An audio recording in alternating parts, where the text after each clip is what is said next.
जय शिवराय भावांनो, तर शिवराज्याभिषेक विषयी आपण एक बॅनर बनवणार आहोत। तर सर्वप्रथम फोटोशॉपमध्ये 4000 बाय 4000 हाईट आणि विड्थ घेऊन एक डॅशबोर्ड तयार करून घ्यायचा आहे। त्यानंतर त्यावरती आपण प्लेन कलरचा चौकोनी शेप घेऊन त्यामध्ये कलर फिल करून घेतला आहे।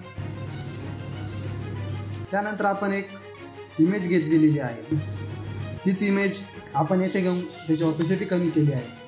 त्यानंतर त्या इमेजच्या साईडने येथे ब्रश फिरून डार्क कलर करून घेतला आहे। त्यानंतर अजून थोडा डार्क कलर करून घेतला आहे। त्यानंतर अजून काही ठिकाणी ब्रश फिरून आपण अजून ते बॅकग्राऊंड अट्रॅक्टिव्ह करून घेतला आहे।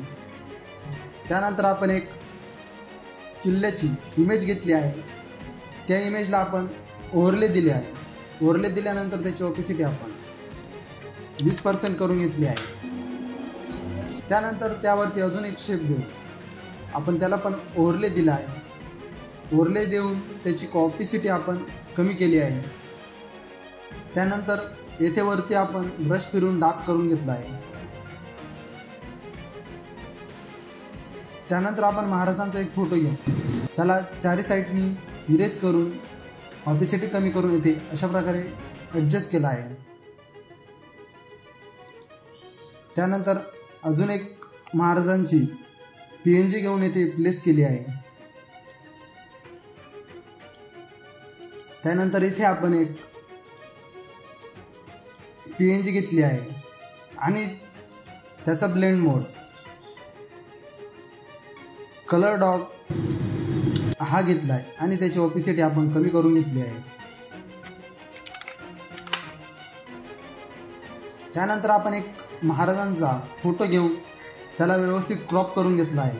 क्रॉप केल्यानंतर त्याला थोडा कॅमेरा रॉ फिल्टरने कलर केला आहे। आपण या पद्धतीने कलर ॲडजस्टमेंट करून घेतले आहे। त्यानंतर शिवराज्याभिषेक हा टेक्स्ट आपण इन्फिनिटी फॉन्टमध्ये टाईप करून घेतला आहे। टाईप केल्यानंतर त्या तिन्ही टेक्स्टचा आपण ग्रुप तयार करून घेतला आहे आणि ग्रुपला आपण बेवेल इम्बॉस हा इफेक्ट दिलेला आहे। तर यामध्ये आपण इम्बॉस घेतलेला आहे, चिसेल हार्ड घेतला आहे आणि डेप्थ आपण पूर्ण वाढवून घेतली आहे। त्यानंतर साईज पण पूर्ण वाढवली आहे। त्यानंतर आपण हायलाईट जो मोड आहे तो स्क्रीनचा होता, त्याच्यावर आपण ऑपेसिटी कमी करून घेतली आहे। त्यानंतर आपण त्याला कलर करण्यासाठी एक टेक्स्चर घेतला आहे आणि त्या टेक्स्चरला कॅमेरा रॉ फिल्टरने हायलाईट करून घेतला आहे। त्यानंतर त्या टेक्स्चरला Ctrl+Alt+G करून या ग्रुपमध्ये क्लिपिंग मास्क केला आहे। त्यानंतर आपण इथे एक टेक्स्ट टाईप करून घेतला आहे। त्याचबरोबर त्याच्या शेजारी पण एक आपण टेक्स्ट टाईप करून घेतला आहे। हा टेक्स्ट आपण मुक्ता या फॉन्टमध्ये टाईप केला आहे। त्यानंतर येथे आपण 6 जून शिवराज्याभिषेक सोहळा हा आपण पॉपिट फॉन्टमध्ये टाईप करून घेतला आहे। त्यानंतर येथे आपण एक चौकोनी शेप तयार करून घेतला आहे। त्यावरती आपण शिवराज्याभिषेक दिनाच्या सर्व शिवभक्तांना त्रिवार शुभेच्छा हा टेक्स्ट टाईप करून घेतला आहे आणि या टेक्स्टला व्हाईट कलर दिला आहे। फक्त खाली जो आपण शेप घेतला होता त्यावरती आपण येलो कलर देऊन घेतला आहे। त्यानंतर येथे आपण एक फुलाची PNG घेतली आहे, ती फुलाची PNG इथे ठेवली आहे। त्यानंतर आपल्याला वरती प्रोटोकॉल ॲड करायचा होता, तर त्यासाठी प्रोटोकॉलसाठी आपण इथे एक प्रोटोकॉलची PNG घेतली आहे आणि त्याला खालून इरेज केला आहे। त्यानंतर येथे आपण एक शेप घेतला आहे। त्यानंतर जो फोटो होता तो त्यामध्ये क्लिपिंग मास्क केला आहे। त्यानंतर वरती चेहरा आणण्यासाठी त्या फोटोची डुप्लिकेट लेअर करून आणि वरती चेहरा होता तिथे ब्रश करून तेवढा विजिबल ठेवला आहे, बाकी आपण अनविजिबल केला आहे।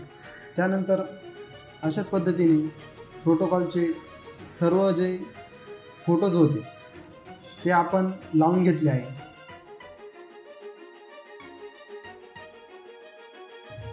त्यानंतर इथे आपण शिवसेनेचा जो लोगो होता तो इथे लावून घेतला आहे।